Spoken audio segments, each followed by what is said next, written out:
లక్షలాది మందికి మన తెలుగు మ్యాట్రిమోనీ ద్వారా వివాహాలు జరిగాయి. తెలుగు వారి number 1 choice Telugu matrimony. Turkey over action కు ఇండియన్ టూరిస్టులు షాకింగ్ రియాక్షన్ తో ఎదురుదెబ్బ తగులుతోంది.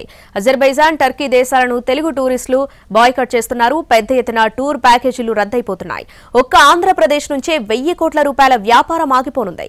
Istanbul, Baku డెస్టినేషన్లకు bookings నిలిపివేయాలని tours and travels association of Andhra Pradesh నిర్ణయించింది. పాకిస్తాన్ కు మద్దతు ప్రకటించిన టర్కీ, అజర్బైజాన్ దేశాలు భారత పర్యాటక రంగం నుంచి తీవ్ర వ్యతిరేకతను ఎదుర్కొంటున్నాయి.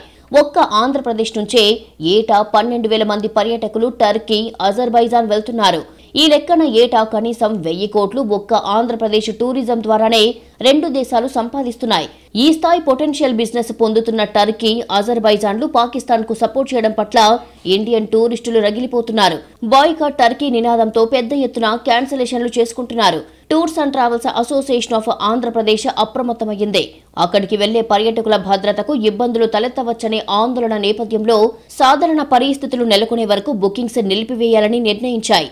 అజర్బైజాన్ అండ్ టర్కీని కంప్లీట్గా బ్యాన్ చేయాలని మేమైతే నిర్ణయించుకున్నామండి. అందులో వాళ్ళు నిన్న ఒక ఇచ్చిన స్టేట్మెంట్, మనం ఇంటిమిడేట్ చేస్తున్నాము బాయ్కాట్ కాల్ అని ఒక మెసేజ్ వాళ్ళు మనకి ఇచ్చారు. ఆ మెసేజ్ ఇచ్చిన తర్వాత వీ హ్యావ్ డిసైడెడ్ అండి ఒఫీషియల్గా. ఇప్పుడు నార్మల్గా మనకు ఒక 8,000 ప్యాసింజర్స్ మనకు ఆంధ్రప్రదేశ్ నుంచి వెళ్తారండి. అంటే యావరేజ్గా 50,000 మనం కాస్ట్ తీసుకుంటే అబౌట్ 500 crores ఆఫ్ రెవెన్యూ వాళ్ళకి ఇస్తున్నాం. సో అలాగే అన్ని ఏజెంట్స్కి మేము ఒక కైండ్ ఆఫ్ ఇది ఇస్తున్నాం, దట్ కంప్లీట్లీ బాయ్కాట్ అన్లెస్ మళ్ళీ ఇండియన్ గవర్నమెంట్ లేదు we should not do that and we should promote అనే ఒక నాదం చేసిన వరకు మేమైతే ఒఫీషియల్గా బాయ్కాట్ చేస్తామండి. టర్కీ, అజర్బైజాన్ కు వెళ్లే భారతీయ పర్యాటకుల్లో ఏపీ షేరు 5% ఉంది.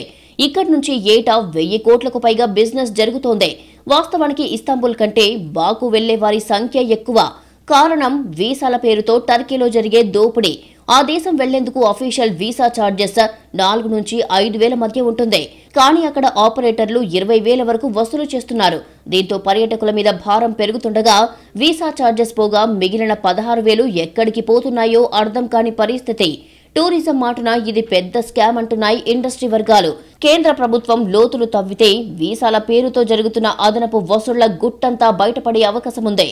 మొత్తానికి ఆ మధ్య తోక జాడించిన మాల్దీవ్స్ టూరిస్టుల బాయ్కాట్ తో దిగివచ్చింది. ఇప్పుడు టర్కీ, అజర్బైజాన్ కుప్పిగంతులపై వ్యతిరేకత ఉద్యమంలా వ్యాప్తి చెందుతోంది.